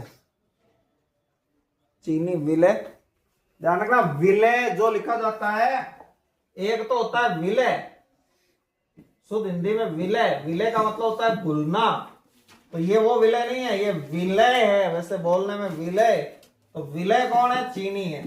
समझ में आ गया ना आप? और विलायक कौन हो गया यहाँ पे? विलायक पानी हो गया। अब आपको पता है ना कि कौन किस में घुला हुआ है। आपको उदाहरण देते हैं कि नमक का जलीय विलयन या नमकीन पानी, तो नमकीन पानी में क्या है, कौन घुला हुआ है, कम से कम हम इतना पता लगा सकते हैं कौन घुला हुआ है और कौन, ठीक है। और एक ध्यान रखना कि पानी जो होता है, जैसे एल्कोहल है, एक उदाहरण ये भी, ये एल्कोहल है, यानी कि जो शराब है, एल्कोहल है और जल है, इनका जो विलयन है। अब ध्यान रखना, एल्कोहल में भी पावर होती है कि वो किसी भी चीज को घोल ले, और पानी में भी पावर होती है, लेकिन ध्यान रखना यहां विलय कौन होगा? एल्कोहल ही होगा, और विलायक कौन होगा? पानी होगा। जनरली जब मिलाया जाता है तो अल्कोहल कम रखा जाता है और पानी क्या रखा जाता है? ज्यादा। और ध्यान रखना, पानी को क्या कहते हैं? वो हमने पढ़ा था ना, एफबी, यूनिवर्सल डोनर। तो पानी को कहते हैं यूनिवर्सल सॉल्वेंट। बहुत सारे केमिकल ऐसे हैं जो पानी में घुल जाते हैं, इसको क्या बोलते हैं? पानी को सार्वत्रिक विलायक। लिख रहे हैं ना ये बात, यूनिवर्सल इसकी इंग्लिश है यूनिवर्सल सॉल्वेंट। पानी को सार्वत्रिक विलायक कहते हैं। तो यहां विलायक पानी होगा अगर दो लिक्विड भी हैं। पानी को सार्वत्रिक विलायक कहते हैं। अब वैसे सार्वत्रिक विलायक क्या होता है कि हर चीज घुल जाती है, लेकिन देखिए अब हर चीज तो पानी में वैसे नहीं घुलती है, हमें पता है ये बात, लेकिन यहां विज्ञान में हर चीज के अपवाद होते हैं। तो इसलिए जब हम ये कोई किसी के लिए कहते हैं तो वो 100% नहीं होती है वो बात, उससे मतलब ज्यादातर से होता है, ठीक है ना। तो ज्यादातर चीजें जो होती है वो पानी में घुल जाती है। अब फटाफट ये देख लो आपने जो किया है, ब्रह्मांड में सबसे ज्यादा कौन पाया जाता है? हाइड्रोजन। मानव शरीर में सबसे ज्यादा कौन सा पाया जाता है? ऑक्सीजन। निम्नलिखित में से कौन सा तत्व है? अब देखिए आपने समझी हुई है बात, आपने इनमें से कुछ भी नहीं देखा हुआ। जल, अभी जल के अलावा मैंने कुछ बताया भी नहीं आपको। कौन है तत्व? Fe, सिंगल है इसलिए Fe। वायु क्या है? तत्व यौगिक मिश्रण, अधातु मिश्रण। निम्नलिखित में से मिश्रण कौन है? ये ध्यान रखना, ये सोना है। सोना मिश्रण नहीं होता, सोना तत्व है। मैंने आपको बताया जेवराती सोना, सोना नहीं बोला है मैंने, जिससे गहने बनते हैं, क्योंकि सोना मुलायम होता है, भंगुर होता है। सोना गिरेगा उसके 2 टुकड़े हो जाएंगे अगर प्योर सोना होगा तो ऐसे तो जो ज्वेलरी है वो बार बार टूटेगी। तो इसलिए सोने को मजबूती देने के लिए उसमें पीतल मिलाना जरूरी होती है, मिलावट करनी। समझ में आ गया ना? ये मिलावट भी जरूरी है, नहीं तो वो ज्वेलरी मजबूत ही नहीं होगी, टूटेगी बार बार। तो सोना है यहाँ, खाली जेवराती सोना नहीं है जो आप उसको मिश्रण बोल रहे हो। मिश्रण कौन है? पीतल, ठीक है ना। पीतल, जिंक और तांबा जो है 2 धातुओं से बनी हुई मिश्र धातु है। ये भी हमें पढ़ना है, मिश्र धातु के बारे में भी आगे। विभिन्न तत्वों के निश्चित अनुपात में संयोग करने पर क्या प्राप्त होते हैं? 2 तत्व जुड़ जाते हैं, क्या बनाते हैं? 2 तत्व जुड़ गए मतलब क्रिया कर ली उनने, जुड़ने से मतलब क्या बनाएंगे? यौगिक बनाएंगे, ठीक है ना। मिश्रण बनेगा तो जुड़ते नहीं है उसमें, मिश्रण में तो बस वो मिक्स हो गए, जैसे हवा में नाइट्रोजन ऑक्सीजन है, ये जुड़े नहीं है। जुड़ जाएंगे तो सब मर जाएंगे, ध्यान रखना है, सब अलग अलग है, अपना अस्तित्व रखते हुए दोनों अलग अलग है। वरना नाइट्रोजन ऑक्सीजन जुड़ती भी है, लेकिन उसके लिए एक खास कंडीशन चाहिए तब जुड़ेगी, ऐसे नहीं जुड़ेगी। जैसे मैंने यही बताया कि हाइड्रोजन और ऑक्सीजन मिलकर भी पानी नहीं बनाएगी अपने आप। हाइड्रोजन में आप आग लगाओगे, यानी गर्मी तेज होगी तब वो रिएक्शन होगी। तो ये हमें ध्यान रखना है। निम्न में से कौन सा एक समांगी मिश्रण है?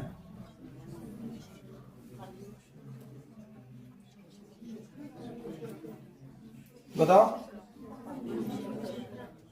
पानी में, ध्यान रखना, शर्करा इंग्लिश में शुगर को कहते हैं, चीनी यानी मीठी चीज, यहां मीठी से मतलब है, तो वो पानी में घुल जाती है। ये समांगी मिश्रण है। स्टार्च का विलयन, स्टार्च जैसे आटा है, चावल है, वो पानी में घुलेगा तो क्या होगा? आटे को पानी में घोलो, नजर आएगा ना वो अलग से ही आटा अलग अलग हो जाएगा कुछ समय बाद में। एक निश्चित थोड़ी सी मात्रा में तो घुल जाता है, ज्यादा आटा डाल दिया तो वो अलग हो जाएगा। पानी में छाछ आपको दाने दाने उसके नजर आएंगे, नहीं घुलेगी छाछ पानी में। एक लिमिटेड क्वांटिटी, एक अलग बात है। नाले का पानी, उसमें भी 50 तरह की आपको पता है चीजें होती है। नमक किसका उदाहरण है? यौगिक का। कोला में बर्फ के टुकड़े किसका एग्जाम्पल है?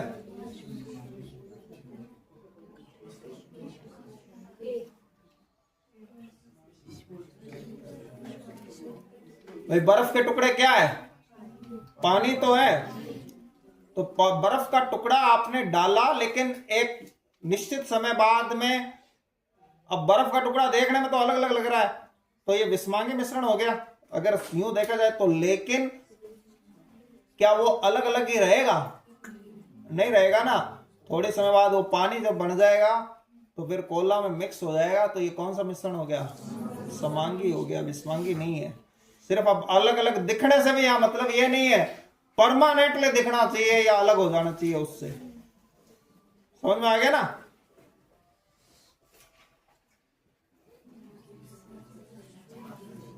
कौन सा एक समांगी मिश्रण है? नमक, जल और नमक के घोल में विलय कौन सा है? विलय। निम्नलिखित में से इथेनॉल क्या है? इथेनॉल शराब। एल्कोहल लिखा है ना मैंने। एल्कोहल बहुत सारे होते हैं, एक ही एल्कोहल नहीं होता है, लेकिन उसमें से शराब सिर्फ एक ही एल्कोहल होता है, जिसका नाम क्या है? इथेनॉल है। समझ में आ गया ना? तो इथेनॉल शराब भी जो है वो एथेनॉल यानी एथिल अल्कोहल भी एक अच्छा विलायक है, कई सारी चीजें उसमें घुल जाती है।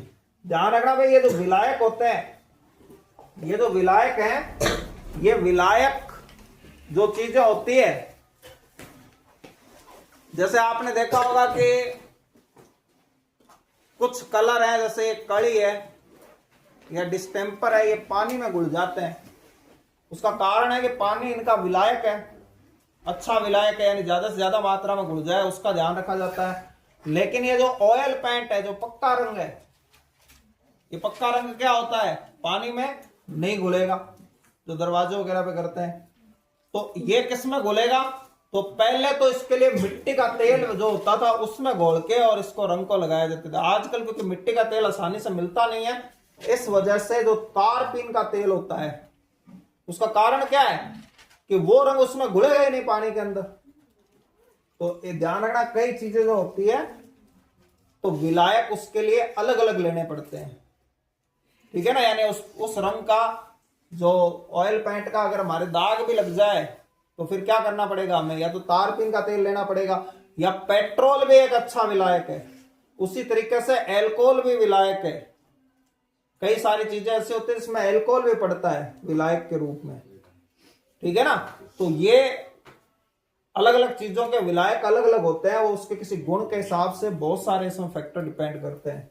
तो ये आपके एक टॉपिक हो गया, तो तत्व, यौगिक मिश्रण और पदार्थ की अवस्थाएं। वैसे चाहे तो आप इसको दो मान लो, लेकिन ये उसमें एलडीसी में एक साथ है, तो ये एक टॉपिक आपके कंप्लीट हो गया इसके साथ।